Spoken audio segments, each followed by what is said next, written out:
ભાવનગરમાં ફરી mega demolition Navapara કબ્રસ્તાનની 3000 ચોરસ મીટર જગ્યા પર ધાર્મિક સહિત 25 થી વધારે દબાણો પર બુલડોઝર।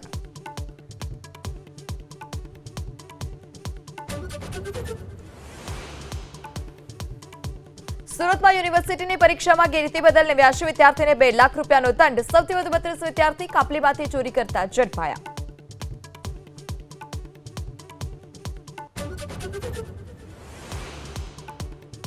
$250 કરોડના ડ્રગ્સ કેસમાં હવે સોશિયલ મીડિયા ઇન્ફ્લુએન્સર ઓરીની આજે પૂછપરછ। પાર્ટીને ડ્રગ્સ સપ્લાય કરવાનો આરોપ। ગઈકાલે શ્વેતા કપૂરના ભાઈની 5 કલાક ચાલી પૂછપરછ।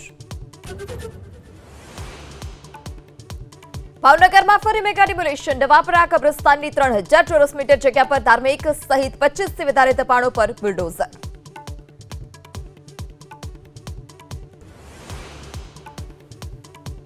સુરતમાં યુનિવર્સિટીની પરીક્ષામાં ગેરરીતિ બદલ 89 વિદ્યાર્થીને 2 લાખ રૂપિયાનો દંડ। સૌથી વધુ 32 વિદ્યાર્થી કાપલીમાંથી ચોરી કરતા ઝડપાયા।